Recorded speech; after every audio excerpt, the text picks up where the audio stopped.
Say subscribe and like.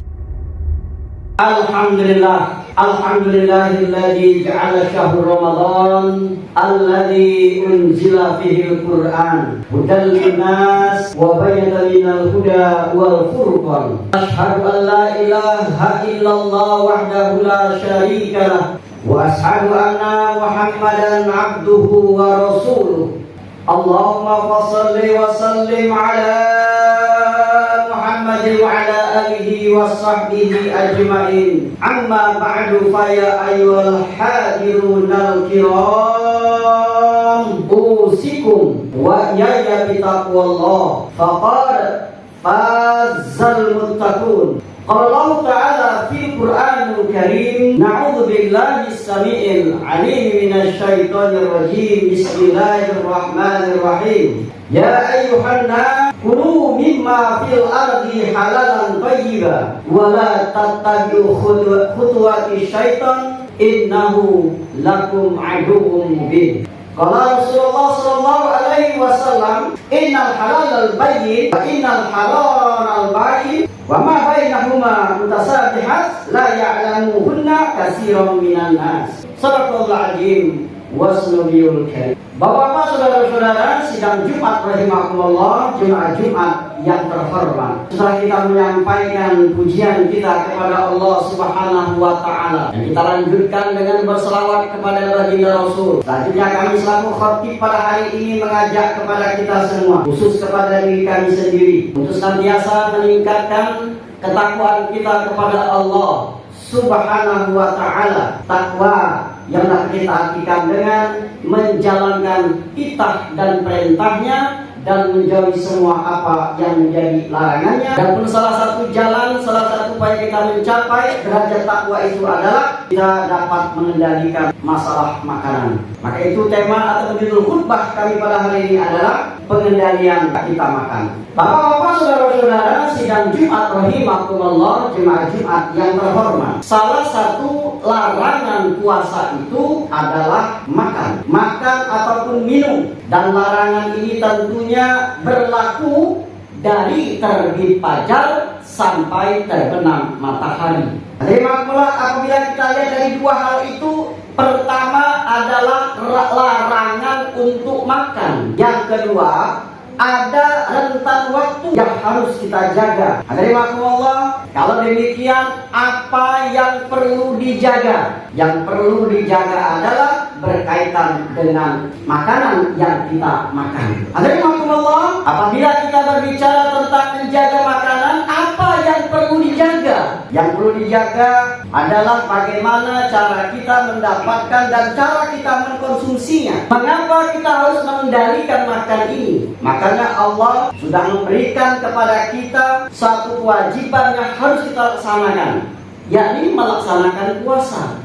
Lantas kalau demikian, bagaimana dan apa yang harus kita kendalikan tentang masalah makan? Yang pertama, dalam surat yang kami sampaikan di awal tadi, ya ayyuhan nas, wahai manusia, kulu mimma fil ardi halalan thayyiban. Makanlah apa yang ada di muka bumi ini dengan ketentuan halal dan thayyib. Yang perlu kita kendalikan adalah makanan yang kita makan itu harus halal. Halal dari zatnya dan halal dari sumbernya. Kenapa ditegaskan demikian? Karena bisa saja ada orang yang makan zatnya halal tapi sumbernya haram. Misalkan makanan yang kita peroleh dari mencuri, itu zatnya halal, tapi oleh karena sumbernya dari mencuri tentu menjadi haram. Begitupun sebaliknya, ada yang sumbernya halal tapi zatnya haram. Sumbernya kita bekerja, kita mendapatkan gaji. Dengan gaji itu kita membeli satu makanan yang diharamkan oleh Allah. Walaupun memang kita beli dengan uang sendiri, tapi oleh karena zatnya haram, tentu berlaku haram hukumnya ketika kita makan. Makanya ketentuan yang pertama yang perlu kita kendalikan, yang perlu kita jaga adalah makanan yang kita makan haruslah halal. Yang kedua tentunya adalah yang kita jaga makanan itu juga harus terkategori thayyibah. Dalam tafsir Ibnu Katsir di dalam kitabnya Al-Qur'an Al-Azim, makanan thayyibah itu adalah sesuatu yang baik, tidak membahayakan tubuh. Ini menurut tafsir Ibnu Katsir. Menurut tafsir Buya Hamka di dalam bukunya, di dalam tafsirnya Tafsir Al-Azhar, thayyibah itu diartikan adalah makanan yang berguna bagi tubuh. Dengan kata lain, makanan yang banyak gizinya, makanan yang tidak membahayakan untuk tubuh kita. Ada kalanya memiliki satu penyakit yang tidak membolehkan kita makanan tertentu, misalkan darah tinggi, misalkan diabetes. Nah, ini makanya perlu dijaga.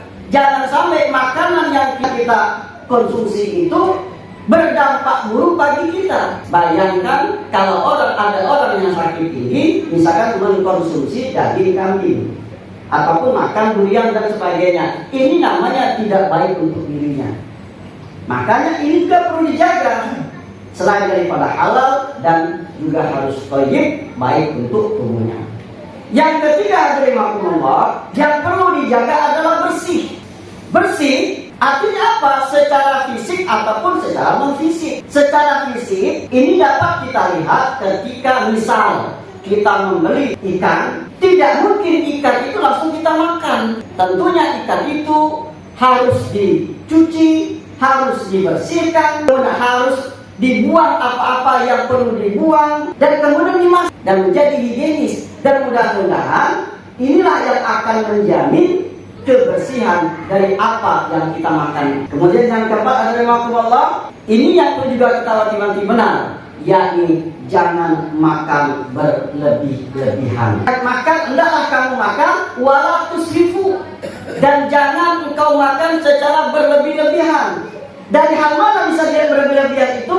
Pertama, jumlah makanan yang kita konsumsi, sehingga tidak hanya sekedar mengenyangkan, tapi dia sudah membuat mual, membuat dia akan muntah. Karena kenapa? Terlalu kenyang. Sementara Rasulullah SAW mengajarkan kepada kita makan ketika kita lapar dan berhenti sebelum kita kenyang. Di sisi lain yang disebut dengan tidak berlebih-lebihan itu adalah kita makannya secara filosofi itu kita harus berbagi, kita harus bersedekah, kita harus berzakat. Saudara-saudara kita yang lain dapat merasakan apa yang kita rasakan, apa yang kita makan, utamanya tetangga. Jadi sesekali kita bisa dapat membagikan makanan kepada tetangga kita. Inilah yang disebut dengan membersihkan makanan yang kita makan. Dan yang terakhir, yang perlu kita jaga adalah jangan lupa untuk bersyukur kepada Allah Subhanahu wa Ta'ala. Paling tidak mengucapkan alhamdulillah. Pernahkah kita berpikir, pernahkah kita berkata dengan diri kita sendiri ketika kita selesai makan, kita berkata alhamdulillah ya Allah, aku bisa makan. Aku bisa makan dengan tidak dibantu dengan orang lain.